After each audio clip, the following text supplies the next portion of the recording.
Now, if you've been following the news over the last few months, you can't have failed to have heard the word Bitcoin being thrown around. And if you've taken more than a passing interest in it, you'll no doubt also have heard how a lucky few people have made millions out of investing in this mysterious virtual currency. But being a winner in a market like this isn't as easy as you may be told. And it was perhaps inevitable that amidst all the confusion, there'd be con men just waiting to snaffle your profits. And that's something I'm afraid to say some of you have found out the hard way.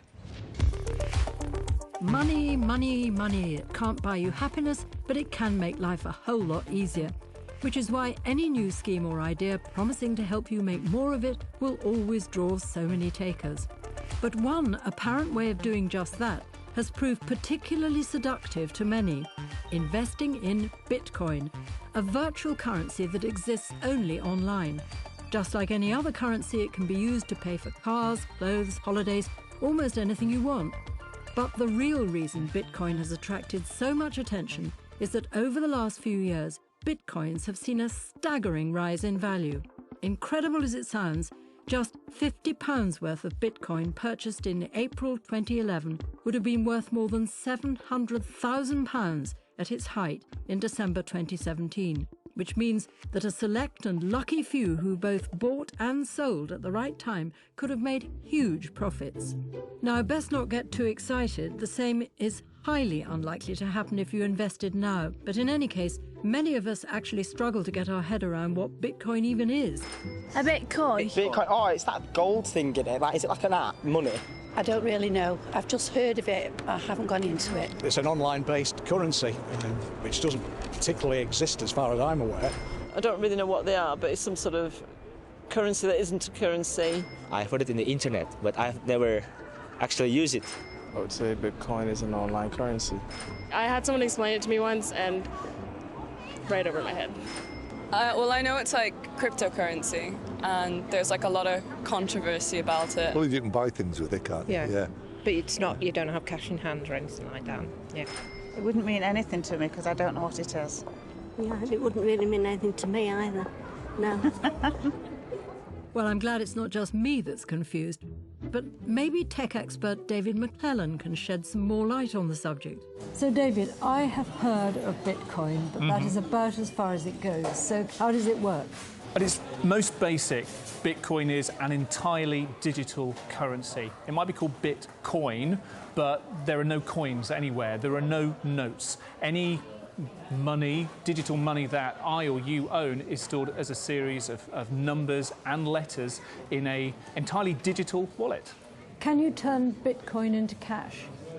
Yes, you can, and you can turn cash, traditional cash, pounds sterling, dollars, whatever, into Bitcoin as well. And people have also been able to buy things, real goods and services. But David warns if it's the prospect of making a fortune out of buying and selling some of this currency that's whetted your appetite, there are some key things to bear in mind. Standing here, I see what a single Bitcoin is worth. It's a colossal amount. The thing about Bitcoin is it's not regulated. There's no bank at the centre of it. It is a bit of a wild west. They are volatile, they're subject to fluctuation. Investing in Bitcoin is a dangerous, dangerous game to play. Well, that's something computer technician Andrew Dingle from Derbyshire has found out to his cost. Like the rest of us, Andrew had followed the stories of Bitcoin's seemingly unstoppable rise. With a new baby on the way, Andrew and his partner Jodie were looking for a way to boost the family finances. And having previously bought some Bitcoin and watched it rise in value, now it felt like the perfect time to sell it for a profit.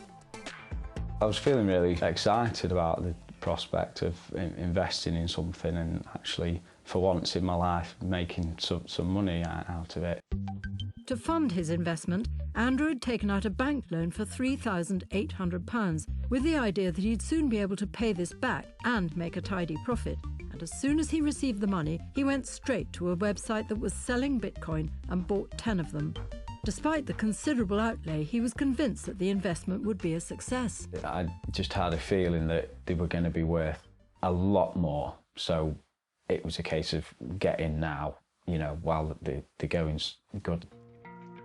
Andrew stored all of his Bitcoin in a digital wallet, which is a bit like an online bank account, and kept a close eye on his investment. And, over the years at least, it seemed he was on to a winner. Seeing the value slowly, go up, and, you start getting really excited, and that sort of dream that one day it might be worth a lot of money. So chuffed was he with the potential profit it looked as if he'd make from his initial investment, that when a shiny new variation of the currency was launched in 2017, Bitcoin Gold, with special opening rates for people who already had Bitcoin, Andrew was keen to take advantage of the launch offer. The value of the Bitcoin I already had still wasn't quite to what I wanted, so I wasn't going to cash in just yet. And when this new Bitcoin came along, I was thinking, well, that'll bump the balance up a little bit more. So I obviously was quite excited. By now, Andrew's Bitcoins were worth a hefty £43,500. But to take advantage of the new offer, he needed to set up a new digital wallet where he could store his currency. Well, the Bitcoin Gold website had links to third parties providing that very service, so Andrew settled on a company called MyBTG Wallet. In order to set up his account, MyBTG Wallet asked Andrew to share his unique digital key, effectively the password giving access to where his existing Bitcoin was stored. Trusting the website, he went ahead and entered the details. I didn't even think anything of it, really. I knew that you had to use your secret phrase to claim the new coin in the new wallet.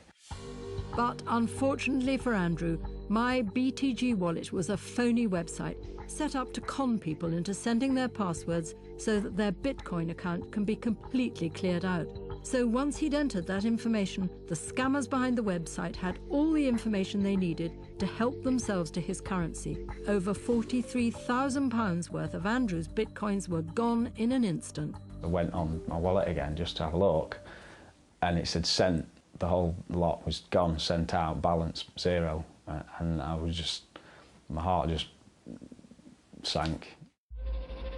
All Andrew's hopes of making any money from his Bitcoins had vanished in a flash. To me, that's like winning the lottery. I would have never, ever get that sort of money ever in my life, Well, surprise, surprise, the company that took Andrew's Bitcoins, MyBTG Wallet, no longer exists. So instead, we contacted the site where he found it, bitcoingold.org. It pointed out that it doesn't provide any direct service to any customer or hold custody of any coins. It said though it does list third-party wallets and exchanges on its site, it categorically refrains from endorsements, and an audit today does not guarantee the site will be safe tomorrow. It told us when it became aware of a problem with the scam wallet business, it immediately removed the listing from its site and implored all the victims to report the fraud to the police. But it went on to say that the nature of cryptocurrency makes it impossible to do anything directly to return the coins, as only the recipient can return them. It urged currency holders to exercise good online safety habits and protect their private keys above all. Sadly, Andrew's story is all too familiar to David McClelland. He says that the complex nature of storing and trading in Bitcoins has made it an obvious target for online scams. I've got a wallet here. This has got traditional notes and coins in here. If I lose this wallet, then I've lost that money unless someone gives it back to me. It's exactly the same with a digital wallet. But if you let someone else look after that wallet for you, then it's open to exploitation and open to fraud. And that's exactly what we're seeing. These exchanges are a big target for hackers. Well, there are other ways too that unsuspecting Bitcoin investors have fallen foul of the scammers. Malcolm Edwards from Durham was also on the lookout for a place to invest. As the new kid on the block, Bitcoin naturally caught his eye. After seeing other people who've invested and made a bit of money, went online to research the Bitcoin phenomenon, and that led me to a website which then turns out to be Greenfields Capital. Greenfields Capital describes itself as the perfect place to start investing and profiting. In essence, it was offering Malcolm the opportunity to place a high-stakes bet on the expectation that the Bitcoin currency would rise in value. Given the massive increase in Bitcoin he'd already seen in December 2017, Malcolm decided to take a punt. One of their brokers contacted me and he showed me things online. Depending on the level of what I put in, the returns were greater. If you put 8,000 in, it would be a 5% return. If you put 17,000 in, it would be a 10 to 12% return. So I invested the first initial 17,000. Expecting to make a quick 10% profit, Malcolm used his credit cards to cover the sum. The salesman assured him that his money was safe and that all he needed to do was sit back and wait a week for the bitcoins to rise in value. But 2 days later, the company contacted him again with another investment opportunity. The trader came on to me and said he's got this other sure thing. If he invests 30,000, and I said, no, there's no way I'm investing that. He said, well, we'll put 15 in, you put 15 in, and we'll return 42% within 48 hours. You're becoming a big player and all of, you know, I suppose maybe what you want to hear. Malcolm was persuaded and agreed. By now, he'd transferred a total of 34,000 in 3 days. So when he was almost immediately asked to invest even more money, he began to smell a rat. Then they tried again on the following day to invest in another Bitcoin enterprise where they said they had insider information. They could basically return 50% on the money. And at that point I said no. I was starting to get a bad feeling that this wasn't right. A week passed and Malcolm hadn't received any of the money he was promised. After the Tuesday when the money didn't return, the sinking feeling settled in that it was all wrong. And I couldn't contact them. The phone number, when you ring it, just says out of service. Then nobody was answering the emails. It all went quiet. Now seriously concerned, Malcolm went online to check the value of his investment on the company's own website. The very next day, when I opened up the website, the trading platform, the money was lost, all gone. So it's a scam, but a smart scam. According to Malcolm, the company has since promised to return his funds, but only on the condition, you've guessed it, that he invests even more money. To me, then, you know, that money's trapped. I'll never see it again, so it's lost. I've got to look at it that the money is gone, and now all I'm left with is debt. Well, when we tried to contact Greenfields Capital on Malcolm's behalf, we didn't get a response. So it seems clear that while there are people who've made small fortunes from Bitcoin, there are many others who've lost out too. While backers of the currency firmly believe that it has the potential to make everyday payments easier and cheaper, clearly the risks can be huge. And for now, at least, we wouldn't recommend getting involved without very careful consideration and advice. And that's a message both Andrew and Malcolm would thoroughly endorse. I would tread very carefully and don't, invest unless you really know what you're doing. If you're going to do any sort of trading, make sure it's money you can afford to lose. Thoroughly research anybody you deal with, get references before you hand over any money whatsoever.